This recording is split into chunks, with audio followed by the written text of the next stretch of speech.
माता की। बोलो भारत माता की। આપણે જેમની આતુરતાથી રાહ જોઈ રહ્યા હતા તેવા મોદી સાહેબ આપણી વચ્ચે જ્યારે ઉપસ્થિત થયા છે ત્યારે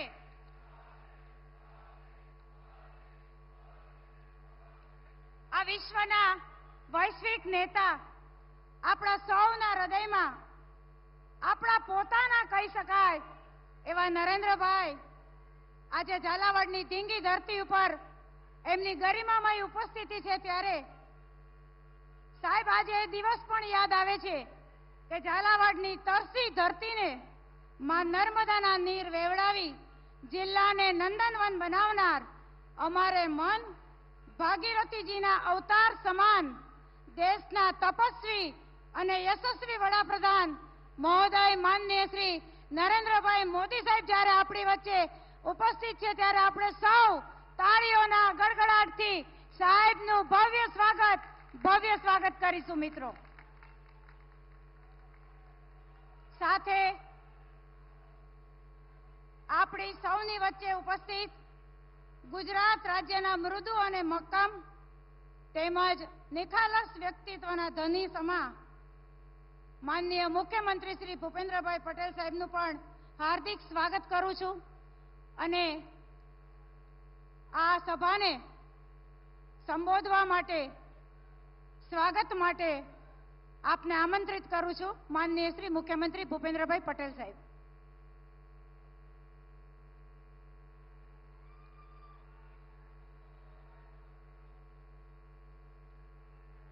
भारतीय जनता पार्टी गुजरात प्रदेश द्वारा आयोजित विजय विश्व सभा में अपनी सौनी साथे मंच पर उपस्थित अंत्योदय थी सर्वोदयना प्रणेता वैश्विक नेता विकास पुरुष आदरणीय प्रधानमंत्री श्री नरेंद्र भाई मोदी साहेब, केंद्रीय मंत्री डॉक्टर महेंद्र भाई मुजपरा, मारा साथी मंत्री श्री कुंवरजी भाई, नायब दंडक श्री जगदीश भाई, सुरेन्द्रनगर लोकसभा बैठकना उम्मीदवार श्री चंदुभाई सिहोरा, भावनगर लोकसभा बैठकना उम्मीदवार श्रीमती नीमूबेन बाबणिया, सांसद श्रीमती भारतीबेन सियाड़, श्री मोहनभाई कुंडारिया, राज्यसभा सांसद श्री केसरी देवसिंह झाला, प्रदेशना मुख्य चूंटणी इंचार्ज श्री आई.के. जाडेजा साहेब, प्रदेश उपाध्यक्ष श्री जयंतीभाई कावड़िया, श्रीमती वर्षाबेन दोशी, श्री भरतभाई बोगरा, किसान मोर्चाना राष्ट्रीय महामंत्री और क्लस्टर इंचार्ज श्री बाबूभाई जेबलिया, मारा साथी सौ धारासभ्य श्री, मंचस्थ सौ महानुभाव, प्रेस मीडिया मित्रों, विशाल संख्या में उपस्थित सौ भाईओ बहनों, आप सौ ने मारा नमस्कार। जय श्री राम। विश्व नेता तथा मां नर्मदाना जल थी सौराष्ट्र धरती ने नवपल्लवित करनार विकास पुरुष आदरणीय श्री नरेंद्र भाई मोदी साहेब सौराष्ट्र आ धराव पर हूँ स्वागत करूं छू। विश्वना सौथी वधु लोकप्रिय नेता और देशना यशस्वी वडाप्रधान श्री नरेंद्र भाई मोदी साहेब ने लोकसभा चूंटणी में विजयना आशीर्वाद आपवा विशाल संख्या में उपस्थित सौ नागरिक भाईओ बहनों पण हूँ स्वागत करूं छू। पाछली बे टर्मथी मतदारोए भाजपनी विचारधारा और मोदी साहेबना विकासना विजन ने लक्ष्य में राखीने कमळનું बटन दबाव्યું છે। હવે આ ત્રીજી ટર્મમાં પણ ભાજપને પ્રચંડ જનસમર્થન અપાવીને મતદારો તમામ રેકોર્ડ તોડવાના છે। આ ચૂંટણી આવનાર 25 વર્ષ એટલે કે અમૃતકાળમાં ભારતના ભવિષ્યનો રોડ મેપ કંડારનારી છે। પાછલા 10 વર્ષમાં મોદી સાહેબે દિવસ રાત જોયા વગર દેશના વિકાસ અને જનકલ્યાણના અવિરત કામ કર્યા છે। તેમણે જે કહ્યું તે કરી બતાવ્યું છે। आदरणीय मोदी साहेबे जे वायदा कर्या हता ते पूरा कर्या छे, जे वचन आप्या ते पाळ्या छे। 2014 में मोदी साहेब पहली बार वडाप्रधान पदे आव्या અને તેમણે પહેલું કામ નર્મદા ડેમના દરવાજા મૂકવાની મંજૂરી આપવાનું કર્યું હતું. જે કામ 40 વર્ષ સુધી રોકાઈ રહ્યું હતું તે કામ મોદી સાહેબે એક ઝાટકે કરી બતાવ્યું. આવી તેમની વચનબદ્ધતા છે. આદરણીય મોદી સાહેબે દરિયામાં વહી જતા નર્મદાના પાણીને સૌની યોજનાથી સૌરાષ્ટ્ર તરફ વાળ્યા છે. ધોલેરાનું ઇન્ટરનેશનલ એરપોર્ટ, રાજકોટનું હીરાસર એરપોર્ટ, એમ બે ઇન્ટરનેશનલ એરપોર્ટ મોદી સાહેબે સૌરાષ્ટ્રને આપ્યા છે. 920 સ્ક્વેર કિલોમીટરમાં ફેલાયેલ ધોલેરા સેમિકન્ડક્ટર પ્લાન્ટ, રાજકોટમાં એમ્સ અને ભાવનગરમાં દેશનું પ્રથમ સીએનજી ટર્મિનલ પણ મોદી સાહેબના વિકાસ વિઝનનું જ પરિણામ છે. વિકાસની સાથે સાથે જનકલ્યાણ માટેની ગેરંટી પણ મોદી સાહેબે 140 કરોડ દેશવાસીઓને આપી છે. મોદી સાહેબની ગેરંટી એટલે સંકલ્પથી સિદ્ધિ, વિઝનથી વિકાસ, સહકારથી સમૃદ્ધિ, અંત્યોદયથી સર્વોદય અને આત્મનિર્ભરથી આત્મસન્માન. જેનું ભૂમિપૂજન કરે તેનું લોકાર્પણ પણ કરે અને જે કહ્યું તે કરી બતાવ્યું. આ છે મોદીજીની ગેરંટી. પરફોર્મ, રિફોર્મ અને ટ્રાન્સફોર્મના કાર્યમંત્રથી ચાલતી સરકાર એટલે મોદી સરકાર. ગરીબ, યુવા, અન્નદાતા, નારી શક્તિ, દરેક વર્ગ, દરેક વય જૂથ, દરેક સમાજ અને દરેક નાગરિકના જીવનના સર્વાંગી વિકાસ માટેની ગેરંટી આદરણીય મોદી સાહેબે આપી છે. નાના ફેરિયાઓ, લારી ગલ્લા ધારકોને બેંકમાંથી સરળતાએ લોન મળે તે માટે વડાપ્રધાન શ્રી પોતે તેમના ગેરેન્ટર બન્યા અને પીએમ સ્વનિધિ યોજનામાં આવા નાના ગરીબ વેપારીઓને આત્મનિર્ભર થવા માટેની લોન અપાવી. આજે નાગરિકોને વિશ્વાસ છે કે મોદીની ગેરંટી એટલે ગેરંટી પૂરી થવાની ગેરંટી. વડાપ્રધાન શ્રી નરેન્દ્રભાઈ મોદીના નેતૃત્વમાં ભારતીય જનતા પાર્ટી જ રાષ્ટ્રહિત સર્વોપરી માનીને ચાલતી પાર્ટી છે. વિકસિત ગુજરાતથી વિકસિત ભારત અને વિકાસના કામોની વણઝારને આગળ વધારવા માટે ભારતીય જનતા પાર્ટીના બધા જ ઉમેદવારોને જનતા જનાર્દન સમર્થન આપી અને આશીર્વાદ આપશે જ. અને સાથે મોદી સાહેબના નેતૃત્વમાં અબ કી બાર 400 પારના લક્ષ્યને અવશ્ય પાર પાડશે એવા વિશ્વાસ સાથે વિરમું છું. ભારત માતા કી જય. વંદે માતરમ. જય જય ગરવી ગુજરાત.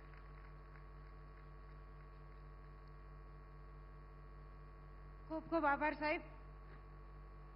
સાહેબ, આપના અભિવાદન માટે આપનાથી દૂર બેઠેલી મારી બહેનો, અમારા મહિલાઓના સન્માન આપનારા, અમારી બહેનોના રક્ષક અને રામ સેવક એવા ભાઈના ઓવરણા લેવા છે ને બહેનો, બધા પોતાની જગ્યા ઉપર ઊભા થઈ અને આપણા બધી બહેનો પોતાની જગ્યા ઉપર ઊભા થઈ આપણા નરેન્દ્રભાઈના આપણે ઓવરણા લેવાના છે. ત્યારે આપણે સૌ આપણા ભાઈના ઓવરણા લઈશું.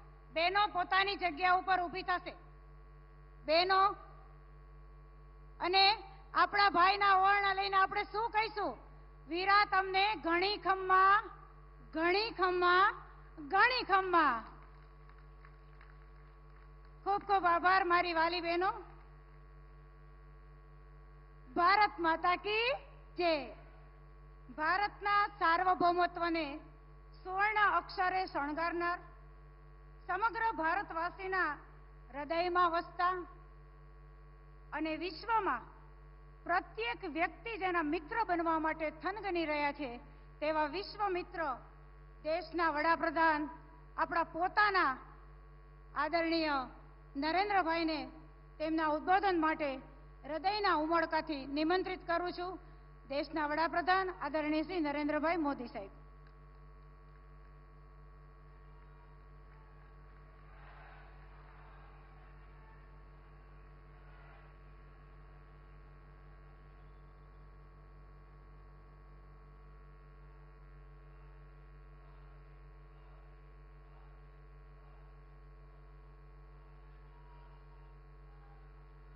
भारत माता की, भारत माता की, भारत माता की.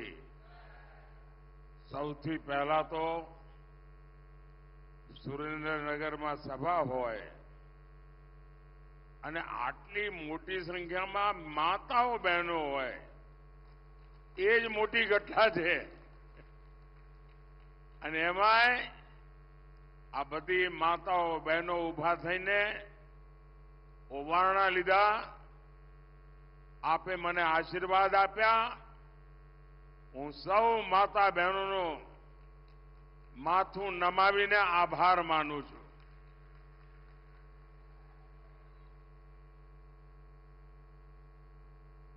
આપણું સુરેન્દ્રનગર મજામાં ને?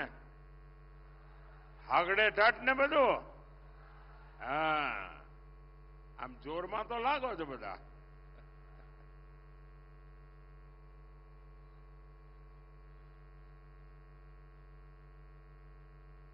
સાથે સાથે કરીને મને તો દિલ્હી મોકલી દીધો.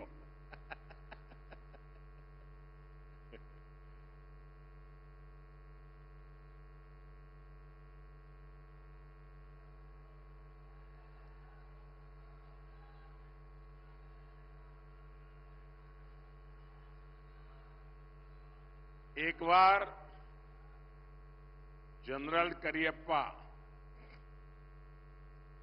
જે દુનિયામાં મોટું નામ હતું, ભારતની સેનાના વડા હતા, ડગલે ને પગલે લોકો એમને સલામી કરતા હોય, સન્માન કરતા હોય.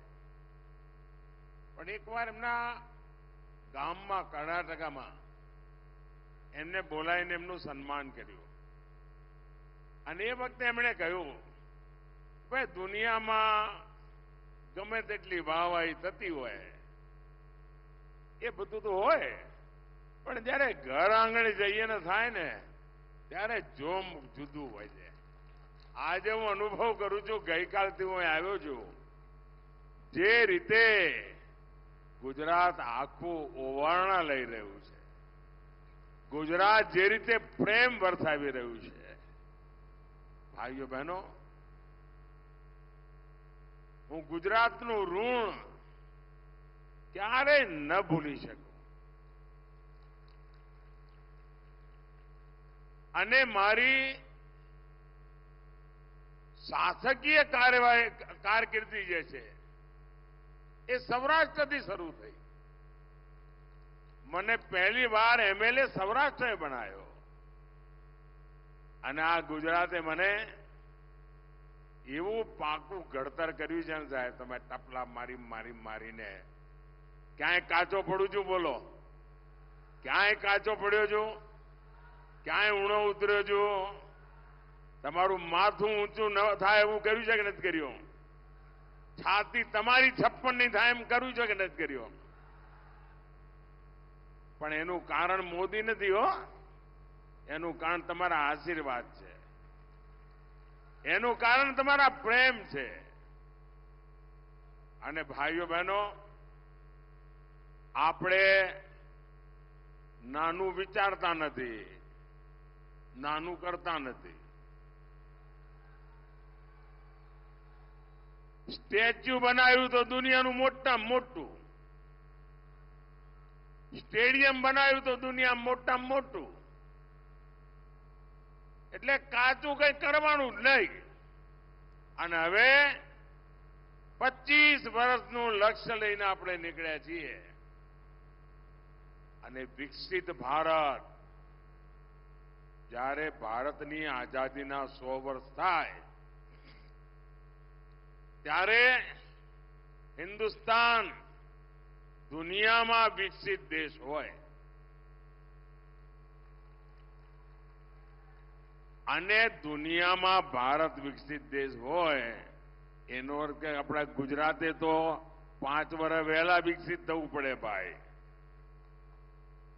એટલે ભૂપેન્દ્રભાઈના નેતૃત્વમાં આપણે તેજ ગતિથી વિકસિત ગુજરાત, વિકસિત ભારત માટે બનાવવું છે. અને એના માટે ચાહે દિલ્હી હોય કે ગાંધીનગર, આપણે સાથે મળીને 140 કરોડ દેશવાસીઓના સપના પૂરા કરવા છે. પણ એના માટે તમારે મોદીને કાયમ મજબૂત કરવો જ પડે હો. ખરું કે નહીં? પેલી દીકરી ફોટો લઈને આવી બેઠા બેઠા થાકી જઈ, મેં જોઈ લીધો. હા, શાબાશ, શાંતિથી સાંભળ બેટા, આપણા ઘરની જ વાત છે.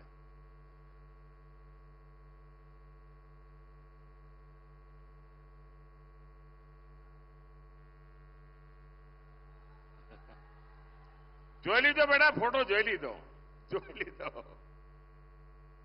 થેન્ક યુ, સરસ બનાવ્યો છે બેટા.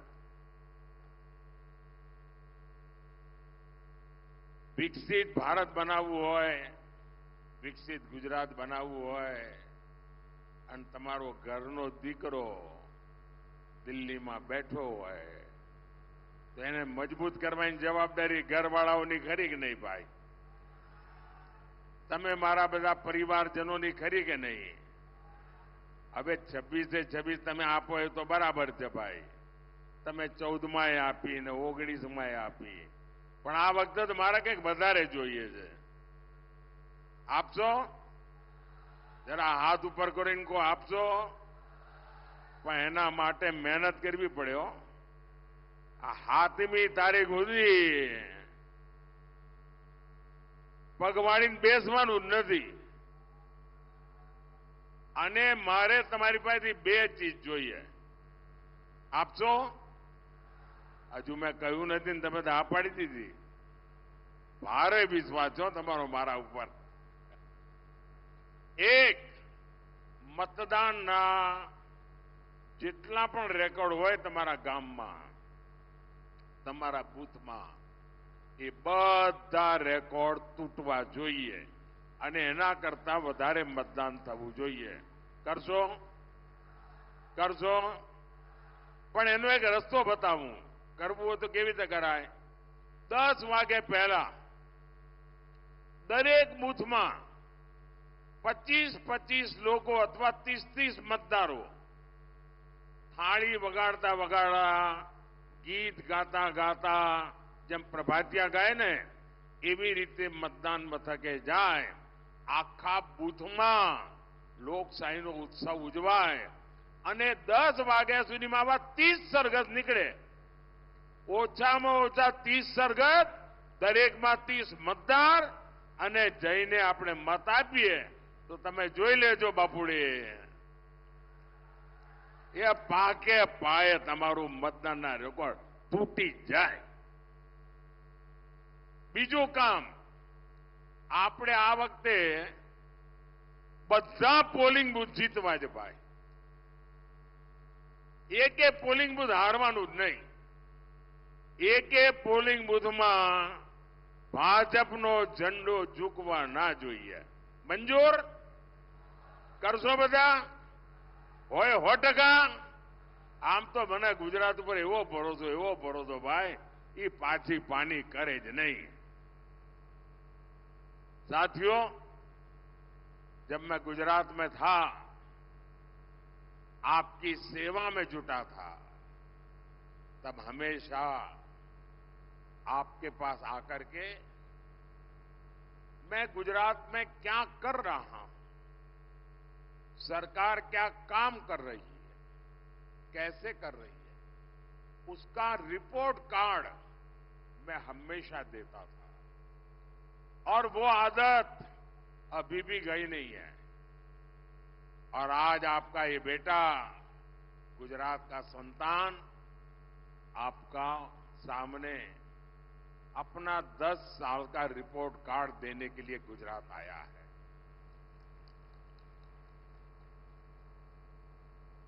स्कूल में कितने ही नंबर क्यों ना आते हो, 100 में से 99 आए हो, लेकिन जब तक वो बच्चा घर में आकर अपने माँ बाप को अपना रिपोर्ट कार्ड नहीं दिखाता ना, उसको आनंद नहीं आता है.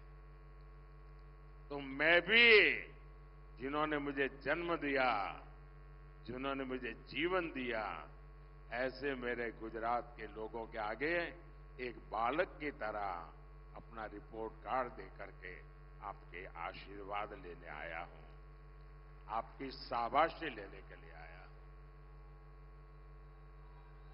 आप याद करिए, 10 साल पहले हमारा देश लाखों करोड़ के घोटाले में शर्मसार था. कोई दिन ऐसा नहीं था कि जहां घोटाले की खबरें अखबार में हेडलाइन न हो. कभी 2G घोटाला, अभी 5G का जमाना है ना, कोई घोटाला सुना है? 2G का घोटाला, कोयले का घोटाला, कभी डिफेंस में घोटाला, कभी CAG में घोटाला, कभी कॉमनवेल्थ में घोटाला, कभी हेलीकॉप्टर में घोटाला, कभी पनडुब्बी में घोटाला, सबमरीन में घोटाला।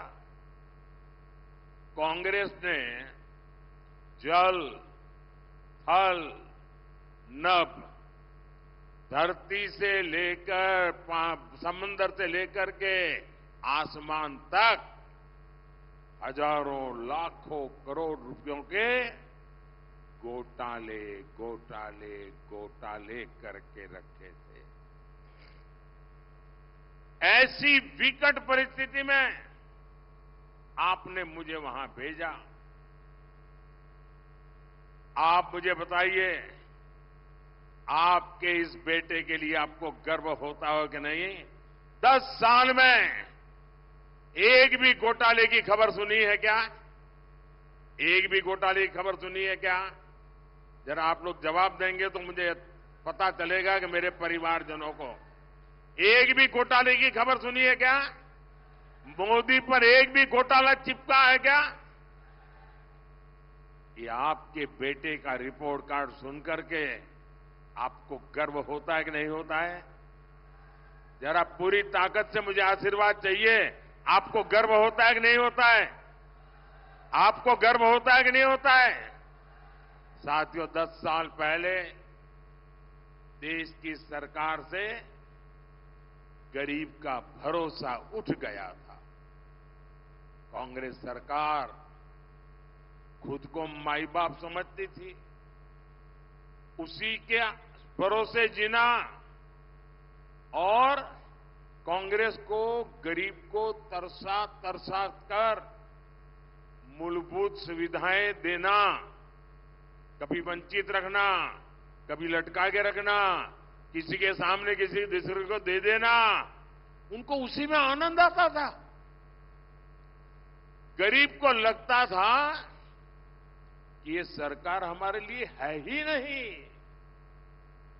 आज देखिए, गरीब आज खुद आगे बढ़कर के इस बेटे पर प्रेम लुटा रहा है। पहनने के लिए पूरे कपड़े न हो, 80-90 साल की आयु हो, वो मां जब कहती है कि दिल्ली में मेरा बेटा, दिल्ली में मेरा बेटा बैठा है, मुझे खाने के लिए वो भेजता है, तो बेटे को संतोष होता है कि नहीं होता है?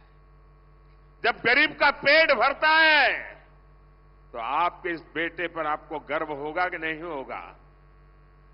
साथियों, आज सरकार उनकी चिंता कर, माताएं, बहनें, बेटियां अपना आशीर्वाद देते हुए थकती नहीं है। आपको हमेशा हमेशा गर्व होगा आपके बेटे के इस काम पर। साथियों, 10 साल पहले पूरी दुनिया भारत को बोझ समझती थी, कहती थी भारत खुद भी डूबेगा और हमें भी ले डूबेगा। कोई कहता था ये तो कंगाल देश है, ये तो कमजोर देश है, और पड़ोसी आए दिन बम धमाके करते थे, निर्दोष लोगों को मौत के घाट उतारते थे। दुनिया की बड़ी बड़ी कंपनियां भारत में आने का नाम तक नहीं लेती थी। और आज क्या स्थिति है? आज दुनिया में भारत का डंका बज रहा है कि नहीं बज रहा है? मैं आपसे बात करना चाहता हूं भाई। मैं जानता हूं मैं हिंदी बोल रहा हूं, मुझे गुजराती बोलना चाहिए, लेकिन ये टीवी वाले चाहते हैं कि कुछ हमारी रोजी रोटी का भी ख्याल रखो। आप मुझे बताइए साथियों, आज दुनिया में हिंदुस्तान का डंका बज रहा है कि नहीं बज रहा है? हिंदुस्तान का डंका बज रहा है कि नहीं बज रहा है? अमेरिका में भी हिंदुस्तान का डंका बज रहा है कि नहीं बज रहा है? यूरोप में हिंदुस्तान का डंका बज रहा है कि नहीं बज रहा है? ऑस्ट्रेलिया में भी हिंदुस्तान का डंका बज रहा है कि नहीं बज रहा है? जापान में भी हिंदुस्तान का डंका बज रहा है कि नहीं बज रहा है? किसके कारण? किसके कारण? किसके कारण? किसके कारण? किसके कारण? ये मोदी के कारण नहीं है, ये आपके एक वोट के कारण है। ये आपके वोट की ताकत है कि आज मोदी वहां बैठा है और दुनिया में हिंदुस्तान का डंका बज रहा है।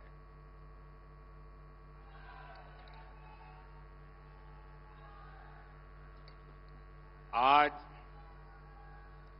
बड़ी बड़ी कंपनियां भारत में आने के लिए उनके बीच में होड़ मची हुई है, स्पर्धा चल रही है। भारत आज आत्मनिर्भर बन रहा है। भारत आज आतंकवादियों को भेजने वाले लोगों को पता है, अब भारत घर में आकर के घुस करके मारता है। और मैं मानता हूं हर गुजराती को गर्व होता होगा। साथियों, 10 साल पहले भारत दुनिया की 11 नंबर की अर्थव्यवस्था थी। दुनिया में हमारा नंबर 11 था। दुनिया भी सोचती थी कि जैसे तैसे भारत की गाड़ी चल रही है, इससे ज्यादा अच्छा ये देश कर ही नहीं सकता है, हो सकता है वो और लुढ़क जाएगा। लेकिन 10 साल पहले आपने अपने बेटे को बिठाया और 10 साल के भीतर भीतर भारत छलांग लगाकर दुनिया की 5 नंबर की अर्थव्यवस्था बन गया। पूरी दुनिया चौंक गई। कोरोना के समय जब बड़े बड़े देशों की अर्थव्यवस्था हिल गई, एक अकेला भारत था जो मजबूती से डटा हुआ था। आपको ये बातें सुन करके गर्व होता होगा कि देश ने एक चाय वाले को, एक गुजराती बेटे को बिठाकर अच्छा काम किया है। साथियों, हार की हताश में कांग्रेस ने देश को, समाज को बांटने का अभियान तेज कर दिया है। अयोध्या में 500 साल के बाद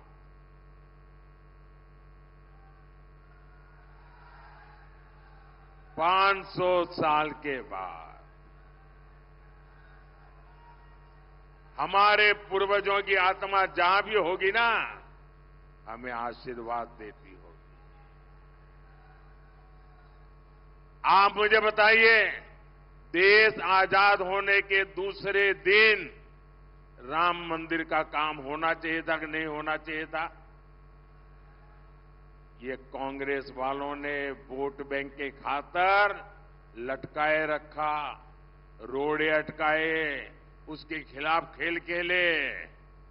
अयोध्या में 500 साल के इंतजार के बाद भव्य राम मंदिर बना। आपको अपने बेटे पर अब भरोसा है ना? भरोसा है ना? जो कहेगा वो करता है ना? 500 साल का इंतजार खत्म हो गया साथियों। लेकिन कमाल देखिए, राम मंदिर के ट्रस्टियों ने घर जाकर के कांग्रेस के लोगों को निमंत्रण दिया कि आप भी आइए प्राण प्रतिष्ठा में, आपकी पुरानी सारी गलतियां माफ कर देते हैं, आइए हम बुलाते हैं। लेकिन कांग्रेस और उसके चेलों को, चट्टे बट्टे को ये निमंत्रण मंजूर नहीं था। उन्होंने निमंत्रण को ठुकरा दिया। ठुकरा दिया। भाइयों बहनों, राम मंदिर का निमंत्रण ठुकरा देना कितना उचित है मैं समझ नहीं पाता हूं। अब कांग्रेस ने हिंदुओं की आस्था में भी भेद करने का दुस्साहस शुरू किया है। कांग्रेस के अध्यक्ष श्रीमान मल्लिकार्जुन खड़गे जी, उन्होंने एक बड़ा गंभीर विषय छेड़ा है और उन्होंने कहा है भगवान राम और भगवान शिव, उसके संबंध में बड़ा खतरनाक बयान दिया है और वे बद-इरादे से दिया गया हुआ स्टेटमेंट है। हिंदू समाज को बांटने के लिए खेल खेला गया है।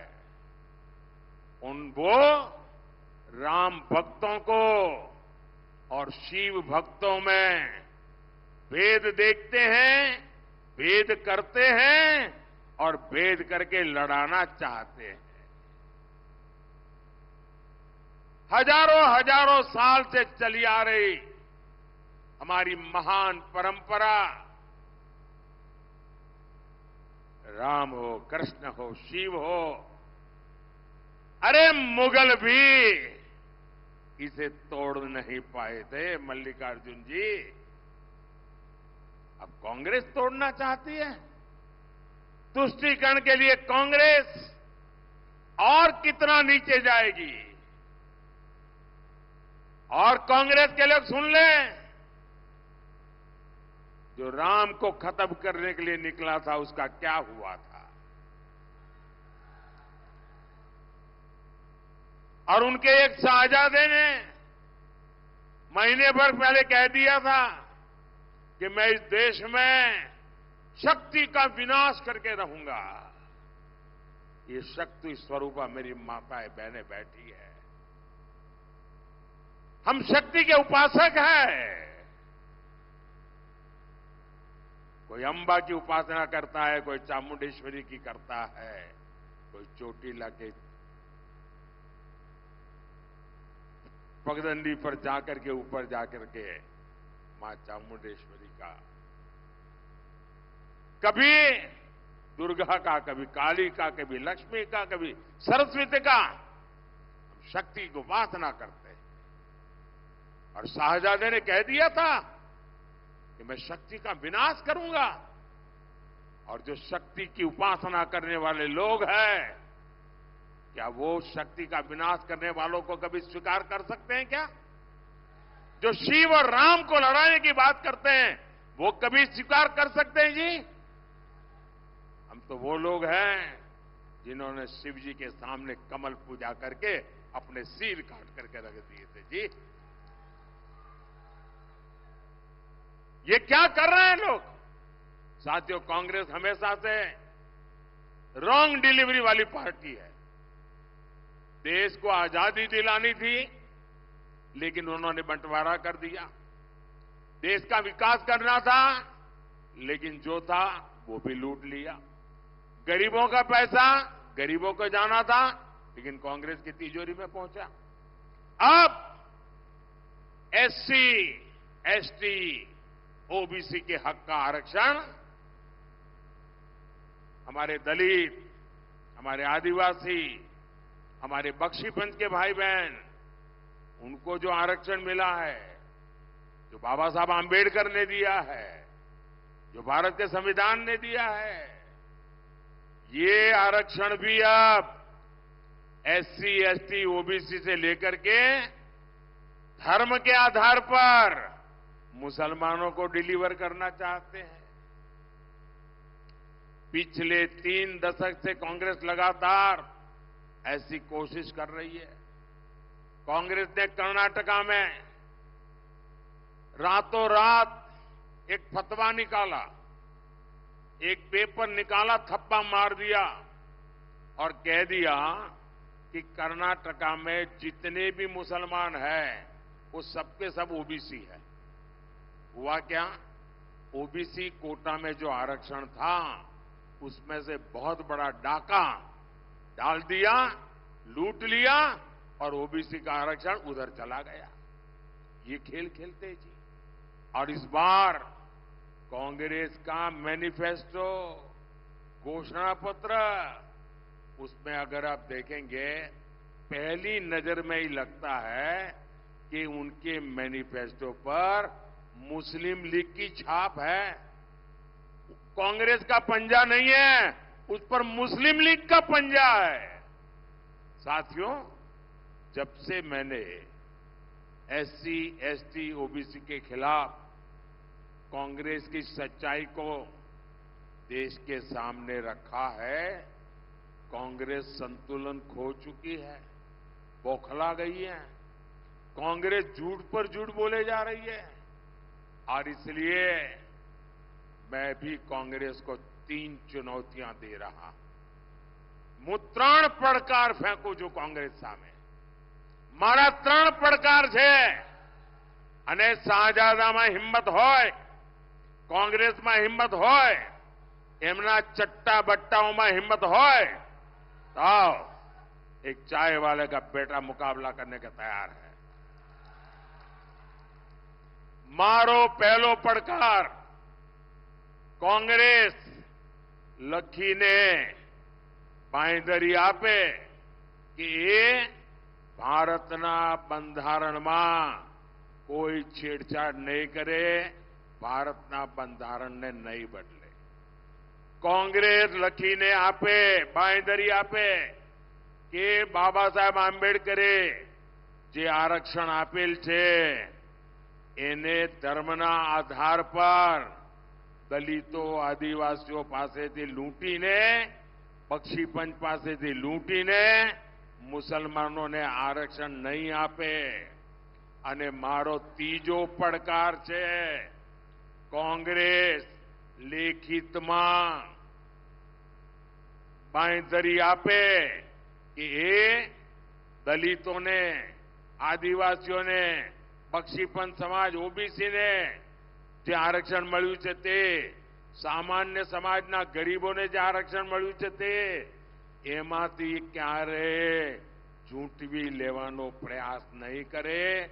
અને એમને મારી પડકાર છે કે લખીને આપે કે એમના ત્યાં, આ મારો ત્રીજો પડકાર છે કે જે એમના રાજ્યો છે, એમના ચટ્ટાબટ્ટાઓના રાજ્યોમાં બેઠા છે, જ્યાં એમની સરકારો છે, એ લોકો પણ ઓબીસીનો કોટા ઓછો કરીને મુસલમાનોને નહીં ધરી દે, ધર્મના આધાર પર ટુકડા નહીં કરે અને દલિતો, આદિવાસીઓના આરક્ષણ પર છેડછાડ નહીં કરે।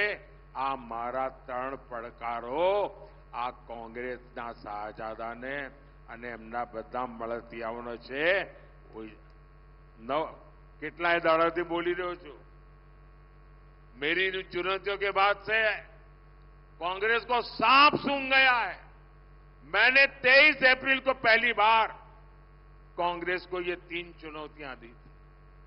आज इसे 9 दिन हो रहा है, आज तक कांग्रेस की तरफ से मुंह पे उनको ताला लग गया है और बात बदलने के लिए संविधान लेकर के नाच रहे हैं मंच पे बैठ करके। अब संविधान आपको नहीं बचाएगा, आपने संविधान की पीठ में छुरा भोंका है। इसका मतलब साफ है, कांग्रेस की नीयत में खोट है।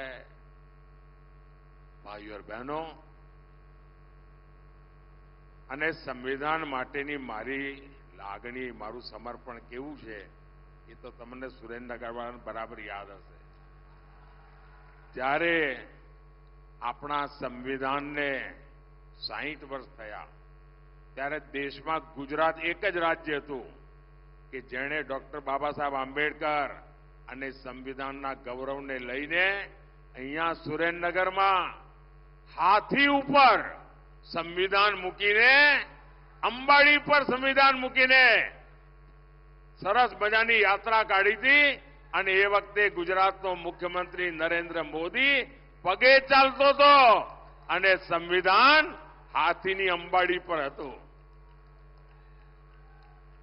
આ સંવિધાનનું સન્માન છે અમારા માટે। તો કોંગ્રેસનું ઘોષણા પત્ર દરેક બિંદુ પર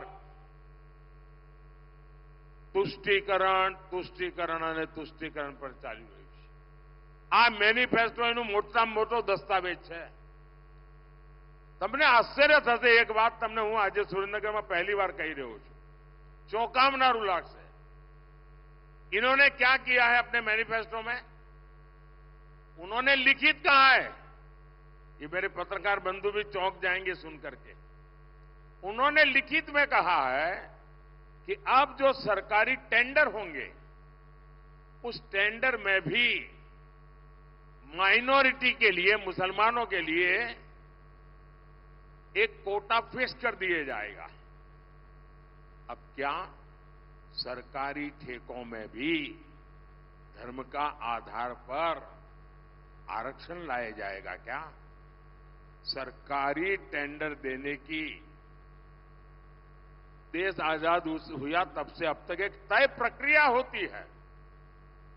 जो सही बोली लगाता है, जो अच्छी क्वालिटी का ट्रैक रिकॉर्ड रखता है, अच्छी क्वालिटी का भरोसा देता है, जिसके पास उस काम करने के लिए एक्सपर्टाइज है, क्षमता है, संसाधन है, सारे पैरामीटर से निकलने के बाद उसको ठेका मिलता है.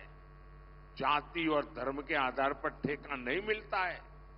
अब कांग्रेस कह रही है, अपने वोट बैंक के लिए पक्षपात करते हुए वो कहती है कि ठेका अब ऐसे नहीं मिलेगा, ठेका धर्म के आधार पर बांटा जाएगा. साथियों, भाजपा कह रही है हम आधुनिक इंफ्रास्ट्रक्चर बनाएंगे. कांग्रेस की चली तो इसके टेंडर भी धर्म के आधार पर बांटेगी. ये हाईवे, एक्सप्रेसवे जो बन रहे हैं वो भी क्या धर्म के आधार पर बनाए जाएंगे? देश की सेना के लिए हम मेड इन इंडिया अस्त्र शस्त्र बना रहे हैं.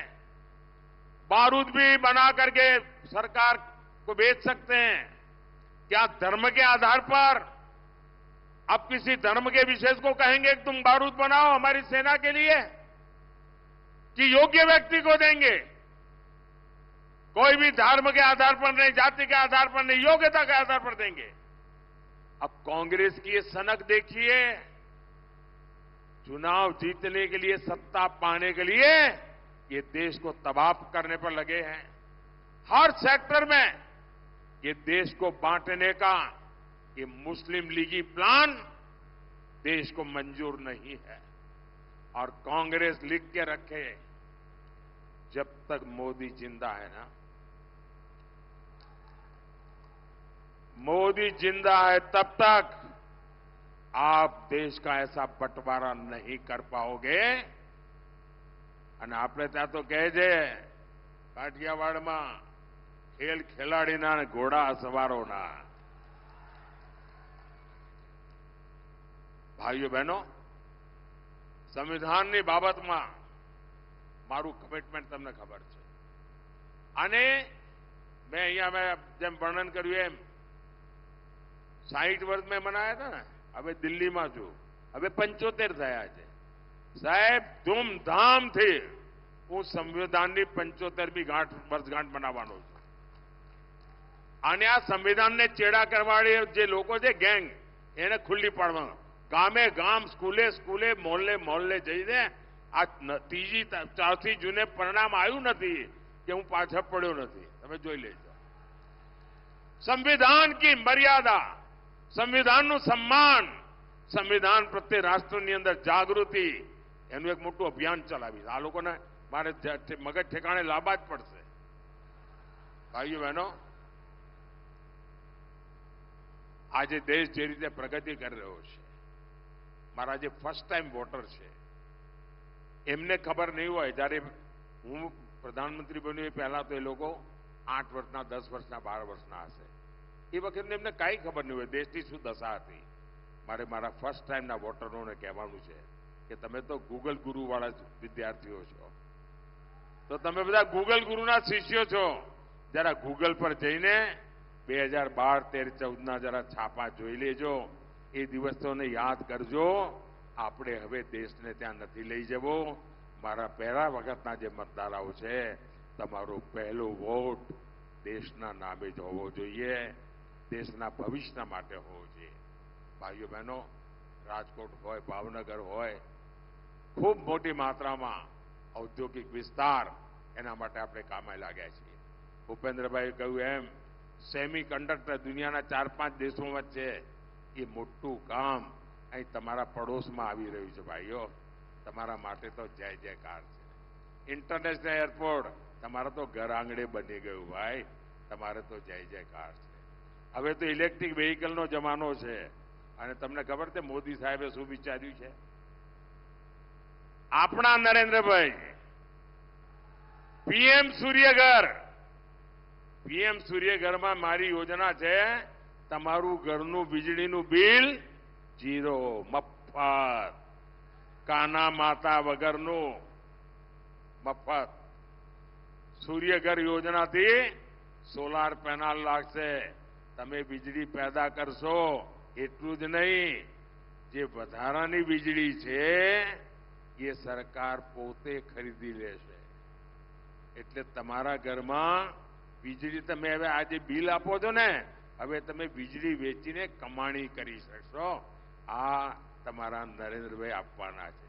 એટલું જ નહીં, આજે તમે ગાડીઓ ચલાવો છો ને, પેટ્રોલ ડીઝલનો ખર્ચો કરો છો, સાહેબ એ પણ મારે 0 કરી દેવાનું છે. મફતમાં તમારી પેટ્રોલ ડીઝલની ગાડીઓ તમારી ચાલે, મફતમાં, મફત, કાના માતા વગરનું. અને એનો ઉપાય કેવો? જે સોલાર એનર્જી લાગશે, ઇલેક્ટ્રિક વેહિકલ આવવાનો છે જમાનો, પેટ્રોલ વગેરે વેહિકલ જતા રહેશે. તમારા ઘરમાં જ તમે રાત્રે સ્કૂટી હોય, સ્કૂટર હોય, ગાડી હોય, રાત્રે ચાર્જ કરી દેવાની. સોલાર એનર્જી દિવસભરની પડી હોય અને બપોડી ચલાય કરો. અમદાવાદ જઈને આટો મારીને આવો, 1 રૂપિયો ખર્ચો નહીં. બોલો, લહેરમ લહેર જ છે કે નહીં? હે, 2 હાથમાં લાડવા છે કે નહીં? આ તમારો નરેન્દ્રભાઈ 5 આંગળી ઘીમાં કરાવી દે કે નહીં? અને એટલા માટે મારે બધા પોલિંગ બૂથ જીતવા છે. પાકો. અને અમારા જે ઉમેદવારો છે આ ચૂંટણીમાં, એ અમારા સુરેન્દ્રનગરના ભાઈ શ્રી ચંદુભાઈ શિહોરા, અમારા નીવડેલા કાર્યકર્તા, અમારા ડોક્ટર સાહેબ પણ મેં પરાણે ચૂંટણી લડાઈ હતી ગયે વખતે. એ તો રાજકારણનો જીવ જ નથી, પરાણે લઈ ગયો તો. પહેલા તો એકવાર વિધાનસભામાં 2 ચપ્પલ ઘસી નાખ્યા હતા, પણ અમારા ડોક્ટર સાહેબ તૈયાર જ ના થાય, માંડ કરીને લોકસભા માટે તૈયાર થયા હતા. અને હવે અમારા ચંદુભાઈ આપણા ઉમેદવાર બન્યા છે. ભાવનગરમાં અમારા નીમુબેન બામણિયા ભારે બહુમતથી આપ એમને જીતાડો, બધા બૂથમાં જીતાડો. અમારા ભારતીબેન શિયાળના કામનું પાકો પાયો પડ્યો છે અને હવે ભાવનગરમાં અમારા નીમાબેન એને આગળ વધારશે. આપણે બધા બૂથ જીતવા છે અને જીતીને બતાવો. બોલો, ભારત માતા કી, ભારત માતા કી, ભારત માતા કી. बहुत बहुत धन्यवाद. સાહેબ, આપનો ખૂબ ખૂબ આભાર. આપના ઉર્જાવાન ઉદ્બોધન અમારા કાર્યકર્તાઓને જોમ અને જુસ્સો પ્રદાન કર્યો છે. આપણે બધા આપણી જગ્યા ઉપર ઉભા થઈને સાહેબને વચન આપીએ કે સાહેબ આપે જે અપેક્ષા રાખી છે અમે પૂરી કરીશું. બોલો, ભારત માતા કી, ભારત માતા કી. આજની સભાને આભાર વિધિ કરવા માટે હું મોરબી જિલ્લાના પ્રમુખ આદરણીય શ્રી રણછોડભાઈને વિનંતી કરીશ કે આપ આભાર વિધિ કરશો.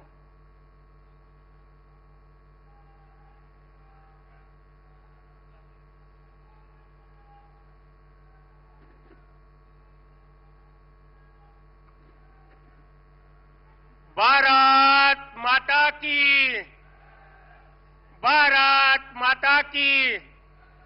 સુરેન્દ્રનગર લોકસભાના આપણા ઉમેદવાર અને આપણે આંગણે ઝાલાવાડની ધરતી ઉપર જ્યારે આપણા યશસ્વી વડાપ્રધાન પધારો અને બોડી સંખ્યાની અંદર આપ તમામ કાર્યકર્તા હાજરિયા છો તે બદલ સુરેન્દ્રનગર જિલ્લા ભારતીય જનતા પાર્ટી વતી હું હૃદયથી ખૂબ ખૂબ આભાર માનું છું. અસ્તુ. ભારત માતા કી જય. વંદે માતરમ.